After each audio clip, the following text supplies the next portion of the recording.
देखिए, तीसरा बजट जो है वो ग्रामीण अर्थव्यवस्था को मजबूत करने के लिए प्रस्तुत किया गया।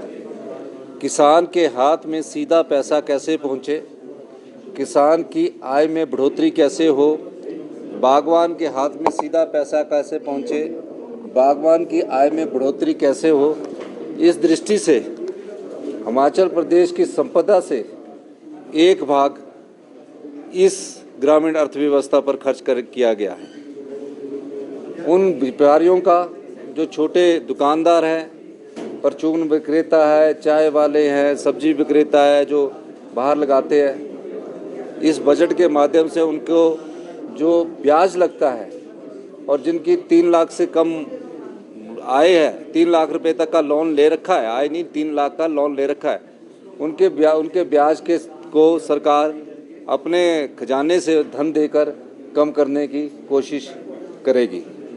चौथा, जो विधवा बहनें, उनके सारी बच्चों की पढ़ाई का खर्चा हिमाचल प्रदेश की सरकार उठाएगी। इस बजट में वो भी प्रावधान किया गया है।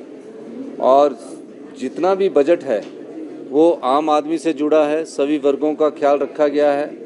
प्रदेश की अर्थव्यवस्था में हमारे फैसलों का असर दिखना शुरू हुआ है और मुझे खुशी है कि हमारी अर्थव्यवस्था में सुधार आ रहा है और हमारे लोगों के पास सीधा पैसा जा रहा है। आज बजट पास होने पर मैं सभी प्रदेशवासियों को बहुत बहुत शुभकामनाएं देता हूं। सरकारी कर्मचारियों का जो डीए है वो 1 जून से उनको मिल जाएगा। 15 मई के बाद किसी भी समय उनको डीए मिल सकता है, क्योंकि अप्रैल के महीने में हम अपनी ट्रेजरी को ठीक कर रहे हैं। और जो 70 साल से 75 साल का इस वित्तीय वर्ष में हम पूरा एरियर दे देंगे। उसके अलावा जो और कर्मचारी है उनका भी थोड़ा थोड़ा एरियर हम इस वित्तीय वर्ष में उन्हें देंगे। ये सभी लोगों से संबंधित का बजट है। छोटे दुकानदार और युवाओं के लिए, छोटे दुकानदार, चाय विक्रेता, पान विक्रेता, सबके लिए बजट में कुछ ना कुछ इस संपदा का भाग दिया गया है। और युवाओं के लिए जो अपने घर में सोलर पावर प्रोजेक्ट लगाना चाहते हैं, ट्राइबल में जो लगाएगा उसे 5% की सब्सिडी मिलेगी। यानी कि 1 मेगावाट का जो सोलर पावर प्रोजेक्ट लगाएगा, अगर उसकी कीमत 2 करोड़ रुपया है और उसमें इंटरेस्ट अगर 9% है तो 5% सरकार की तरफ से उपलब्ध करवाया जाएगा। 1000 बसेस अगर वो इलेक्ट्रिकल लेता है तो 40% की सब्सिडी मिलेगी, और अगर डीजल बसेस भी लेता है 1000 बसेस युवाओं को दी जाएगी, इसमें 30% की सब्सिडी इस बजट के माध्यम से दी जाएगी। और जो अपनी टैक्सी है, जिसकी एक टैक्सी है, वो अपनी टैक्सी को इलेक्ट्रिकल में कन्वर्ट करना चाहता है, पर उसका प्रोफेशन अगर गाड़ी चला रहा है, ये नहीं कि होटल वाला है कोई तो उसके द्वारा होगा, तो उसको भी हमने बोला है कि अगर आप अपनी टैक्सी को इलेक्ट्रिकल करना चाहते हैं तो 40% की सब्सिडी उनको दी जाएगी। पर्यावरण की दृष्टि से भी ये बजट महत्वपूर्ण है।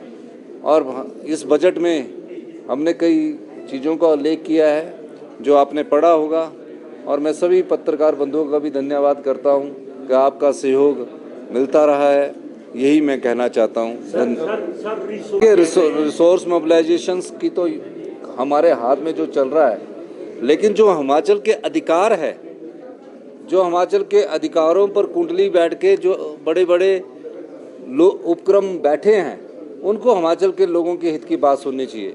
बैरासूल प्रोजेक्ट है, एनटीपीसी के और प्रोजेक्ट है जो 40 साल पूरा होने के बाद भी हमें अभी बिजली की रॉयल्टी की बढ़ानी चाहिए या बिजली में हमारा को प्रोजेक्ट वापस आने चाहिए। मैं इस बारे में माननीय केंद्रीय ऊर्जा मंत्री से बात करूंगा और अनुरोध करूंगा कि हमारी संपदा पानी है, पानी बहता हुआ सोना है। उस सोने से बड़ी बड़ी कंपनियां तो 67,000 करोड़ की बन गई।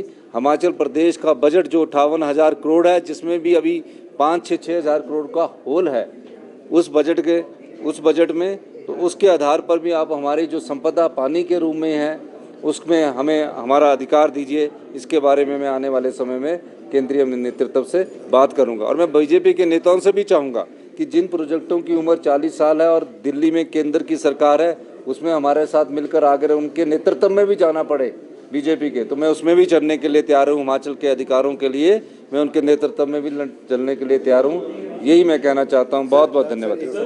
ये सीबीआई जो है वो लगातार शिकंजा कस रही है भूपेश बघेल पे। सर